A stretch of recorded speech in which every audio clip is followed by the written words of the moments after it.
thought the goals we gave away were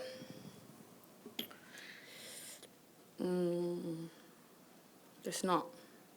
We didn't make them work for it. You know, I think, with them that you could get put under a lot of pressure. You could have to deal with a lot of balls in the box. I don't think we did. I don't know what the stats were, but normally they outshoot you. I don't think they did. So when you have done all of those things, it's difficult to take that you come away with nothing from a game. I thought early in the first half we did well. I thought they came back into it actually just before we scored, and we didn't solve what they were trying to do well enough in the first half. I thought in the second half we were much better, put them under a lot of pressure, and I think we'll be really disappointed looking back on their goals. Laura, how do you kind of begin to figure out a way to kind of break out of this funk that the team has been in the last several weeks? Build off the good. Limit mistakes. You can't do that at this level. Make as much pressure as maybe we put on them. We've got to create more and more chances. We created more chances again tonight than we have a lot in games, but we've got to create more. We've got to be more dangerous, more threatening. And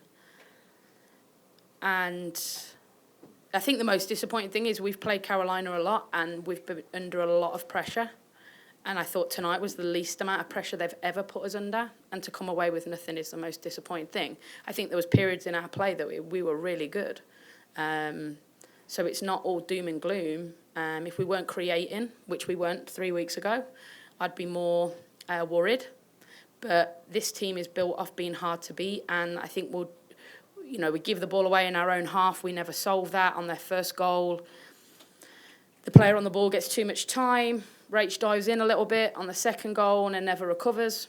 And they're just things that we don't normally do. So we need to get back to being hard to beat and not giving up goals, but keep that creating chances. And it's a tough coin to keep flipping because the more hard to beat you become, often that means you don't create your chances. But the more expansive we want to be, because we can be and we should be, the more at times you put your defenders under pressure. But I felt that it's just disappointing to come away without them putting us under a ton of pressure.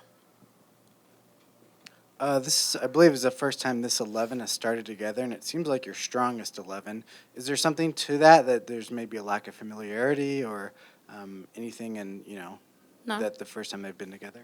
No, I don't. You look at their goals, right? Let's be brutal about it. Their goals come from us making mistakes. Do I think that our lack of not playing together as an 11 came to those? No. Do I think that us creating more chances is because of that? Yes.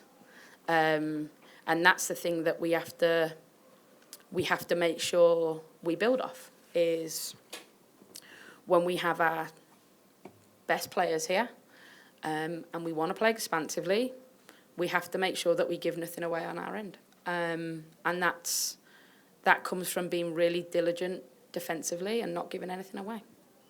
So, no, I don't think that tonight was about this 11 not being familiar with each other. Yeah, I feel like you just answered it, but how good can that group, with now you have Kelly and Vero and Kristen, and when Katie comes on, how good can that attacking group be? Well, I thought you saw glimpses of it tonight. I thought we caused them a lot of problems. We made them back line turn a lot. In the second half, they dropped off, and we found it more difficult to break them down, but we caused them a lot of problems. And yeah, I think we can be super dangerous, but you can't give 2 goals away every game. You can't do that because this league doesn't allow you to do that and win games. So we have to sort that side of it out, get back to the clean sheets and being hard to beat. And if that means we win 1-0, we win 1-0. Because it doesn't matter if we create all these chances if we don't win games. I think this was the first time that Vero started since like June 15th or something. How do you think that she looked out there and kind of, I mean, silly kind of question, but what does she bring when she is healthy and kind of able to play the majority of a game? Wow. I think did she assist on Kristen's goal? So she brings that. She just can create and control tempo. She controls tempo of the game. I felt that maybe in the first 15 minutes, the tempo of the game was too quick for her, just because it's been a while since she's been in that at the start of a game. But I think once she got used to that again, she started to move the ball and shift the ball, and we started to move it better. And she brings that to our game. You know, I think she definitely brings an ability to dictate play. Is that sequence with her on the assist to Chris, is that pretty much kind of what you were envisioning when you brought her in the last season? Both of them. Yeah. I think Kristen's a goal scorer. Vero is someone who can allow other people to score goals. And it's no coincidence that will happen, I think. But brutally, it either has to happen 4 times and we're going to concede 2 goals, or we have to get back to we score and then we make it really difficult for the opposition, because it doesn't mean anything to me that we create all these chances if we're not winning games.